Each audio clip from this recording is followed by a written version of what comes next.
ہمارا ایک سفر ہوا سعودیہ کا، میں اس کو مس کر گیا. تو اس سعودیہ کے سفر میں پاکستان ٹیم گئی میچ کھیلنے، تو وہ میچز کینسل ہو گئے. لیکن اللہ نے شاید یوسف کے لیے نظام چلایا تھا. یوسف کو پتہ چلا سارے کعبہ دیکھنے جا رہے ہیں، وہاں ٹی وی پہ ہر وقت طواف چلتا رہتا ہے. یوسف نے راشد لطیف سے کہا یار مجھے بھی کعبہ دکھا دو، میری بیوی مسلمان ہے. انہوں نے کہا تمہارے پاسپورٹ پہ تو غیر مسلم لکھا ہے. کہا مجھے مسلمان کر دو تو میں کچھ کر دو.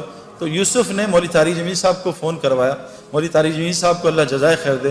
یوسف کی ساری ترتیب بنائی کہ عربوں کو کہا دیکھو یہ میرا آدمی ہے، یہ بہت بڑا کرکٹر ہے، بہت بڑا، اس کا وہ بناؤ، اس کا پیپر، یہ مسلمان ہے، اس کا پیپر بناؤ اور اس کو عمرہ کراؤ. جب انضمام کہتا ہے میں نے یوسف کا ہاتھ پکڑا. ہم تو کیونکہ اتنا پولیوشن ہو چکی ہے نا، ہمیں تو نظر ہی نہیں آتا نور، ہم تو پولیوٹڈ ہے نا. جو آدمی گوبر کے میدان میں بیٹھا اس کو گوبر کی بدبو تھوڑی آتی ہے نا. جو آدمی پرفیوم کی دکان میں بیٹھا اس کو خوشبو تھوڑی آتی ہے پرفیوم کی. گاڑی میں بیٹھے گیلی گاڑی ہے بدبو آ رہی ہے، 5 منٹ بیٹھے گاڑی کی بدبو ختم ہو جاتی ہے. ہم اتنا ظلم دیکھ رہے ہیں، ہم اتنا آنکھوں سے حرام دیکھ رہے ہیں، ہمیں کچھ نظام نظر ہی نہیں آتا کہ اللہ کا نظام کیسے چل رہا ہے، رزق کیسے ملتا ہے، یہ بیماریاں کیوں آ رہی ہیں، یہ پریشانیاں کیوں آ رہی ہیں. ہم تو سمجھ رہے ہیں سیکیورٹی مسئلہ ہے، ہم تو سمجھ رہے ہیں حکومت والے خراب ہیں. غلط، بکواس، سب غلط. کیونکہ ہماری دل اتنا اندھا ہوا ہے کہ ہم اللہ کو ہٹا کے سب کو کہہ رہے ہیں حکومت نے یوں کر دیا، ڈاکٹر نے یوں کر دیا، پولیس نے یوں کر دیا، فوج نے یوں کر دیا. او بھائی ہم اتنا پولیس فوج کو بول چکے ہیں کہ ہم فرشتوں کے یقین سے نکل چکے ہیں کہ فرشتے بھی کچھ ہوتے ہیں. ہمیں کتوں کا یقین ہے، آیت الکرسی کا یقین ہے کہ آیت الکرسی سے حفاظت ہوتی ہے. تو محمد یوسف کا ہاتھ انضمام نے پکڑ لیا اور محمد یوسف کی بیوی کا ہاتھ انضمام کی بیوی نے پکڑ لیا. کہا یوسف میں نے خود یہ ایکسپیرینس کیا ہے، مجھے سعید بھائی نے بھی بتایا تھا، اور یہ حدیث میں آتا ہے کہ جو آدمی کعبے کو پہلی دفعہ دیکھے، اور میں قسم کھا کے کہنے کو تیار ہوں میں نے کعبے کو پہلی دفعہ دیکھ کے جو دعا مانگی تھی وہ اللہ تعالیٰ نے ایسی قبول کی میں آپ کو بتا بھی نہیں سکتا. یوسف نے ایسے منہ نیچی کیا تو انضمام نے کہا جب میں کعبہ آئے گا تمہیں بتاؤں گا، تو نے میرے لیے ضرور دعا کرنی ہے. اور ہمارے مولوی فہیم صاحب رائیونڈ کے کہ امام حنیفہ رحمۃ اللہ ایک دعا کرتے تھے، اے اللہ میں جو دعا مانگوں وہ قبول ہو جائے. لیکن کہا وہ امام تھے، تم امام نہیں، تم کہنا اے اللہ میں اس سفر میں جو خیر کی دعائیں مانگے قبول کر لینا. یوسف نے جب کعبے کو دیکھا اور یوسف کی بیوی نے کعبے کو دیکھا، دونوں نے چیخ ماری اور اتنا روئے ہیں کہ میں آپ سوچ سکتے کیوں کہ ان کا دل پاکیزہ تھا، نئے نئے مسلمان ہوئے تھے. ان کو کعبے میں پتہ نہیں کیا نظر آیا جس کو میں اور آپ دیکھنے سے محروم ہیں. واپس آئے یوسف نے کہا آج کے بعد ایسی کی تیسی، میری کرکٹ جائے جان جائے جو مرضی ہو، میں کلمہ اناؤنس کروں گا. عبدالوہاب صاحب حاجی سے مشورہ کیا، حاجی صاحب سے، حاجی صاحب نے کہا اعلان کر دے. یوسف نے کلمے کا اعلان کیا. میرے پیارے بہنوں اور دوستوں بھائیوں، یوسف اتنا بڑا کھلاڑی نہیں تھا جتنا اس نے ریکارڈ کیے. اس نے 5 سال میں سارے ریکارڈ توڑ دیے. بریڈ مین دنیا کا بہترین کھلاڑی، اس کا ایک ریکارڈ توڑا، 2 شاید. ویب ریچرڈ جو میرا فیوریٹ کھلاڑی تھا اس کا بھی ریکارڈ توڑا. اتنے 5 سال میں ریکارڈ توڑ دیے کہ ہم حیران پریشان رہے. میں آپ کو صرف یہ سمجھانا چاہتا ہوں دین میں لگنے سے دنیا کہیں نہیں جاتی. جو دنیا اللہ دیں گے آپ کے خوابوں میں نہیں ہے. یہ ظالم باطل ہمیں دھوکہ دے رہا ہے. میں اس دھوکے سے ایک ڈبکی مار کے آ رہا ہوں اور آپ کو بتا رہا ہوں مت اس دھوکے میں پڑو، نکل آؤ دھوکے سے. یہ دنیا چند سیکنڈوں کا مزہ ہے. یہ لڑکی پہ نظر پڑی، چند منٹ کا مزہ، اس کے بعد دماغ خراب، دل خراب، پریشانی، اریٹیشن، چند سیکنڈوں کا مزہ ہے. میں نے نیا موبائل لیا، یہ 5 چل رہا ہے نا، آج کل 7 آیا ہوا ہے.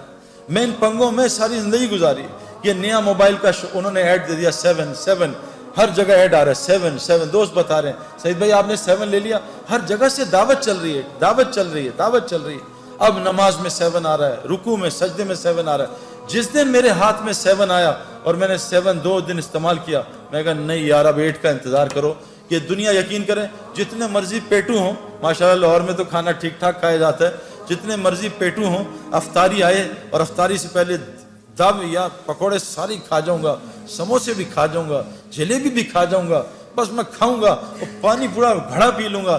جہاں 2 پکوڑے گئے، سموسے گئے، بھوک بھی ختم، مزہ بھی ختم. یہ دنیا جیسے ایک پلیٹ کھائی بریانی کی، مزہ آیا، آپ کے دوسری لی تو مزہ کم ہوا، تیسری بالکل، چوتھی پہ کہا یار مجھے الٹی آ جائے گی، بس کرو. اللہ کی قسم دنیا اس سے زیادہ کچھ بھی نہیں. آج ہم سب دنیا سے آخرت دنیا بنانا چاہ رہے ہیں، نہیں بنے گی اگر ہم آخرت کی محنت میں لگ گئے. اگلی مثال یہ انضمام الحق پاکستان کرکٹ ٹیم سے نکال دیا گیا، مجھے کپتان بنایا. ان کا سب کو سلیکٹ کرنا، انضمام کو سلیکٹ نہ کرنا۔ میں نے انضمام الحق کو، ہمارے ایک دوست ہیں پہلے ٹی وی کے فلموں کے اداکار تھے نعیم بٹ صاحب، میں نے ان سے کہا کہ انضمام ابھی بہت غصے میں ہے اور یہ بیچارہ ایک امتحان میں ہے، اس کا اب یہ لوگوں کو رگڑا نہ دے دے، آپ اس کو، حالانکہ انضمام کو غصہ نہیں آتا لیکن آتا تو بہت آتا ہے، میں کہا انضمام کو لے کے آپ اس طرح کرو کہ آپ چلے جاؤ اللہ کے راستے میں۔ انضمام نے 10 دن لگائے، سارا غصہ نیچے آیا، اور 10 دن لگانے کے بعد اللہ کے راستے میں 10 دن لگانے کے بعد اس کو اللہ نے واپس کپتانی دی، اور 5 سال میں پاکستان کے ٹاپ کیپٹنز میں شمار ہونے لگا۔ پہلے ہی اننگز میں جا کے 326 کیے۔ میرے پیاروں، میں یہ نہیں بتا رہا، یہ کوئی کرائٹیریا نہیں ہے، لیکن جس وجہ سے میں اور آپ ڈرتے ہیں نا میری دنیا جائے گی، واللہ ہماری دنیا وہ بنے گی جو ہم سوچ بھی نہیں سکتے۔ ہاشی معاملہ، چلو میں تو بڑھاپے میں دین میں آیا نا، میں تو 37 بڑھاپا ہی ہے کرکٹ کا، وہاں مجھے دین کی شکل 35 میں آ کے لوگوں نے بات کی، 37 کی ایج میں نے اللہ کے راستے میں وقت لگایا۔ میں 35 کرکٹ کا بڑھاپا ہے، سپورٹس کا بڑھاپا ہے۔ ہاشی معاملہ ایک ٹین ایجر، اس کو ساؤتھ افریکنز نے کہا ہم تمہیں کرکٹ کھلائیں گے، تمہیں اتنے $1 ملین رینٹ دیں گے، تمہیں یہ دیں گے، تمہاری یہ لائف ہوگی، تم نے بس ایک شراب کا اسٹکر لگانا ہے۔ اس نے کہا لعنت بھیجتا ہوں کرکٹ پہ، میں اللہ رسول کا حکم نہیں توڑ سکتا۔ آج ہاشم معاملہ ساؤتھ افریکن کا موسٹ ریسپیکٹیو سٹیزن بنا ہوا، کیوں؟ یہ کیا ذلیل ہو رہا ہے ہاشم معاملہ؟ میں 40 دن گیا جماعت میں، 2 مہینے بلکہ، ساؤتھ افریقہ، کچھ دوستوں کے ساتھ جماعت میں ہم گئے۔ جب مجھے ڈربن میں انویٹیشن انہوں نے دیا کہ آ کے یہاں بات کرو اسٹیڈیم میں، اس کی ٹیم کے کھلاڑی بھی تھے اور مختلف قسم کے وہ اسکوررز اور کامنٹیٹرز۔ ہاشم معاملہ بھی وہاں جہاز سے اترتے ہی میرے پاس پہنچ گیا، حالانکہ لمبے سفر سے تھا۔ اسے کسی نے بتایا سعید بھائی جو ہے، سعید انور جو ہے وہ ڈربن اسٹیڈیم میں اسپیچ کر رہے ہیں، جنید جمشید مروم اور ہم ساتھ تھے جماعت میں، تو ہمارے ساتھ میری آ کے بات سنی۔ میں نے اس کے کھلاڑیوں سے پوچھا کہ ہاشم کا کیا اثر تم پہ، یہ تم سے اسلام کی بات کرتا ہے؟ کہا آج تک اس نے اسلام کی بات نہیں کی۔ میں کہا پھر اس کا کیا اثر ہے؟ کہا جب ہم میچ ہارتے ہیں یا ڈپریس ہوتے ہیں یا ہم جلدی آؤٹ ہو جاتے ہیں، فیلر ہوتا ہے، ہاشم معاملہ جب نماز پڑھنے لگتا ہے نا اور جب قرآن پڑھنے لگتا ہے، ہم اس کے چہرے کی طرف دیکھتے ہیں، اس کے چہرے کو دیکھ کے ہمیں سکون ملتا ہے، ہم سوچتے ہیں اس کے اندر کتنا سکون ہے۔ میرے پیارو، مچھلی کو سکون تو پانی میں ملتا ہے، یہ پانی کے باہر تلاش کر رہی ہے۔ کتنی مثالیں آپ کو دنیا کو دوں، میں نے ان آنکھوں سے میں آپ کو کیا بتاؤں کہ جو لوگ تبلیغ کا، دعوت کا صحیح کام کر رہے ہیں، میں نے امریکہ گیا ہوں، میں پوری دنیا پھرا ہوں، اللہ تعالیٰ دنیا میں ان کو، کیوں کہ اللہ نے قرآن میں فرمایا ہے جس کا مفہوم ہے کہ جو بھی نیک عمل کرے گا، چاہے عورتیں ہوں یا مرد ہوں، اللہ قرآن میں کہہ رہے ہیں جو بھی نیک عمل کرے گا، عورت ہو مرد ہو، شرط مومن ہو، اللہ کہہ رہے ہیں لام اور نون قرآن میں جہاں آتا ہے اس کا مطلب ہے اوبلیگیٹری ہو جاتا ہے، اس میں کوئی ڈاؤٹ نہیں ہے۔ اللہ کہہ رہے ہیں لام اور نون ملا کے کہہ رہے ہیں کہ میں ضرور بالضرور 200% میں اس کو حیات طیبہ کہتے ہیں جنت فردوس کی زندگی کے ایپیٹائزر کو، میں اس کو دنیا میں بسر کرواؤں گا، جنت کی زندگی یہاں بسر کرواؤں گا۔ آج مسلمانوں پہ زندگی جو ہے وہ جنت کے نہیں ہے میرے پیاروں، کیوں کہ آج مسلمانوں میں کیا ہے؟ دیکھو جنت کی زندگی کے علامات ہیں، جہنم کی زندگی کے علامات ہیں۔ جب سردیوں کے ریکارڈ ٹوٹنے شروع ہو جائیں، علامت ہے کہ ٹھنڈی جہنم سانس لے رہی ہے کہ ان کو میرے پاس بھیجو۔ جب گرمیوں کے یہ جو الگ الگ چیزیں آ رہی ہیں نا، وہ اپنی جگہ، میں آپ کو قرآن اور حدیث کی باتیں سنا رہا ہوں، جب گرمیوں کے ریکارڈ ٹوٹنے لگیں سمجھ لو جہنم جو گرم ہے وہ سانس لے رہی ہے، جہنمیوں کو اپنی طرف بلا رہی ہے۔ آج پوری دنیا میرے پیاروں اس کا شکار ہے۔ جنت کی زندگی کیا ہے؟ الا قیلا سلاما سلاما، الا قیلا سلاما سلاما، ہمارے اندر سے سلام ہی ختم ہو گیا ہے۔ جہاں سلام سلام سلام ہو یہ جنت کا ماحول ہے، جہاں گالم گلوچ غیبت جھوٹ بد نظری یہ جہنم کا ماحول ہے۔ جہاں تو میں لڑائیاں، جہنم میں یہی ہوگا، تو نے مروا دیا، تیری وجہ سے ہوا، تیری وجہ سے میں فیل ہو گیا، تیری وجہ سے کاروبار میں نقصان ہو گیا۔ یہ جہنم کی علامات ہیں۔ جیلوں کا بڑھ جانا، ہسپتالوں کا بڑھ جانا، کورٹ کچہریوں کا بڑھ جانا، مسلمانوں کا آپس میں لڑنا، میرے پیارو یہ علامت جنت کی نہیں ہے۔ یہ جو تبلیغ کی محنت ہو رہی ہے نا، یہ اس لیے محنت ہو رہی ہے کہ ہم ایسی وہ محنت کر لیں جو حضرت محمد صلی اللہ علیہ وسلم نے صحابہ پہ کی۔ اللہ نے 35 سال کی صحابہ پہ محنت پہ ان کو وہ دنیا دی کہ 70% دنیا ان کے قدموں میں آ گئی تھی۔ مدینے میں ایک آدمی زکوٰۃ لینے والا نہیں تھا۔ عمر بن عبدالعزیز جو تابعی تھے، ان کے زمانے میں پورے افریقہ میں ایک زکوٰۃ لینے والا آدمی نہیں تھا۔ میرے پیارو اگر ہم صحیح دین پہ آ جائیں اللہ ہمیں وہ دنیا دے گا جو آپ سوچ بھی نہیں سکتے. یہ تو میں نے اس لیے آپ کو بتایا کہ آپ ان لوگوں کو جانتے ہو. وہ دین وہ کیا ہے میرے پیارو, اس کو سمجھنا پڑے گا. دیکھو ایک بات اللہ قرآن میں کہتے ہیں 4 قسمیں کھاتے ہیں, والتین والزیتون وطور سینین وہذا البلد الامین لقد خلقنا الانسان فی احسن تقویم.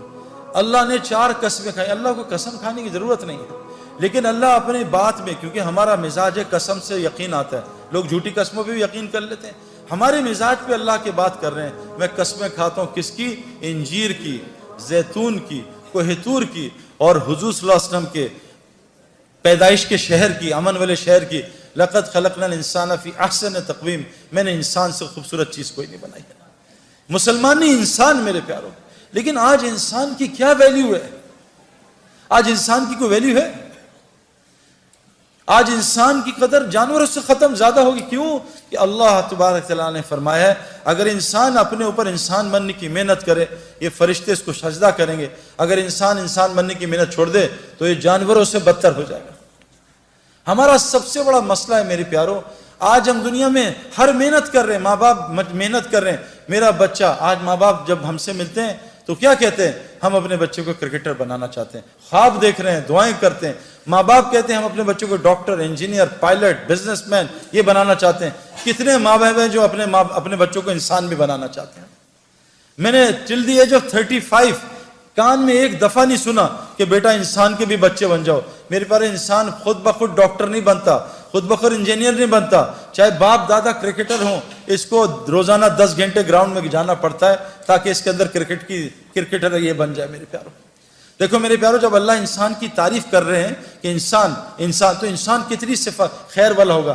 حضرت داؤد علیہ السلام کو اللہ نے فرمایا اے داؤد میں ایسی امت بھیجنے لگا ہوں, ایسی امت جس کو وہ صفات دوں گا جو انبیاء میں ہوتی ہیں, وہ نوافل دوں گا جو انبیاء میں ہوتے ہیں. ان کا حشر قیامت کے دن نبیوں کے ساتھ کروں گا.